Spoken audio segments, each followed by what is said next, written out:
কি প্যাশন কি এভরিডে। পা ভেঙে গেছে, পা ভেঙে যাওয়ার পরে ওখানে ল্যাংড়াতে ল্যাংড়াতে ম্যাচটাকে জিতিয়ে তার জন্য পুরো দর্শক উঠে দাঁড়িয়ে হাততালি মারে। উঠে দাঁড়িয়ে হাততালি সবাই পায় না, কিছু কারিশমা করতে হয়, নিজের অকাদের বাইরে গিয়ে, নিজের ক্ষমতার বাইরে গিয়ে কিছু করতে হয়। এরা প্রত্যেক দিন খাটে।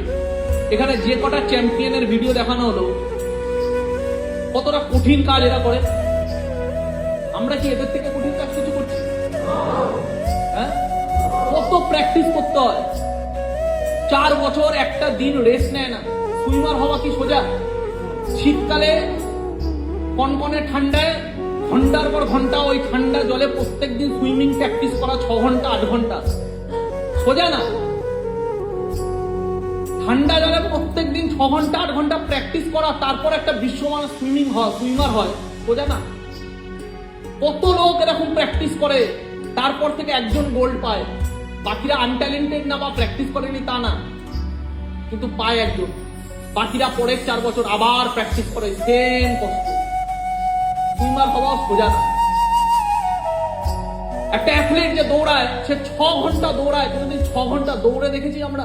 6 ঘন্টা রোদে, তাদের মাথার উপরে ছায়া থাকে না, 6 ঘন্টা ওই রোদের মধ্যে দৌড়াতে হয়। তারা ভাবে না যে আমার চামড়া পুড়ে যাচ্ছে কিনা, কারণ তারা সাকসেস বোঝে, তারা সৌন্দর্য বোঝে না। এর জন্য দুনিয়াতে মানুষ তাদেরকে দেখে, বাকি সৌন্দর্যবান মানুষকে দেখে। তো 6 ঘন্টা দৌড়ে একটা মিল্কা সিং হয়, 6 ঘন্টা দৌড়ে একজন গোল্ড পায়। ক্লিয়ার কথাটা বোঝে তো? সুইমার হওয়া সোজা না, ফুটবলার হওয়া সোজা না, কোনোটাই সোজা না। রোনাল্ডোর যদি লাইফের ডিসিপ্লিন আমরা দেখি, আমরা পাগল হয়ে যাব। ওই বয়সে দাঁড়িয়ে কত সুন্দর ফিজিক্স মেনটেন করার জন্য ওকে যে কি করতে হয় তার কোনো ইয়ে নেই। লাইফে কোনো সুখে থাকার রাস্তা নেই ওর কাছে। রণবীর কাপুর নিজের ইন্টারভিউতে বলছে, আমার কোনো ফ্যামিলি লাইফ নেই। সকালবেলায় শুটিং, রাত্রেবেলায় শুটিং, পরের দিন শুটিং, বিদেশে, দেশে, বাইরে। এদের সুন্দর ঘর আছে, কিন্তু ঘরে থাকার জায়গা নেই। কেন? অল টাইম কাজ। কথাগুলো বোঝাতে পারছি? হ্যাঁ কিনা?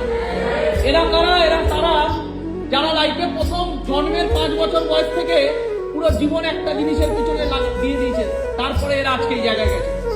আমরা কারা? আমরা তারা যারা জীবনে 20টা বছর অব্দি কি করতে হবে তাই জানি না, তাই আমাদের 20টা বছর নষ্ট হয়ে গেছে।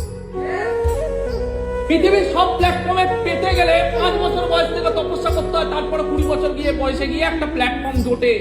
ক্রিকেটে আজকে জুটবে না, 30 বছর বয়সে 40 বছর বয়সে গিয়ে ক্রিকেট খেলতে গেলে ক্রিকেট জুটবে না, ফুটবল জুটবে না, পৃথিবীর কোনো ফিল্ডে জুটবে না। আমাদের জন্য একটাই রাস্তা, কোন কোম্পানির কাছে গিয়ে তার অর্ডার মতো চলা, ব্যাস। কারণ আমরা আমাদের 20টা বছর খেয়ে ফেলেছি, আর আমাদের লাইফের লাস্ট ট্রেন এই 20 বছর বয়স থেকে আর 10-12টা বছর। এই সময় প্লিজ ফোকাস করো না। এই সময় লাইফে এতটা ফোকাস করো যাতে সারা কারো অর্ডার করে নিজের জীবন চালাতে না হয়। আমি কতটা গ্রো করবো যেন কেউ অর্ডার না মারে, আমার মাইনে বাড়বে কিনা যেন সারা কেউ অর্ডার না মারে, আমার চেক আমি লিখবো, পরের বছর আমি কি গাড়ি কিনবো সারা ওইটা আমি ডিসাইড করবো। স্মার্ট ভ্যালু পাওয়ার আমার হাতে।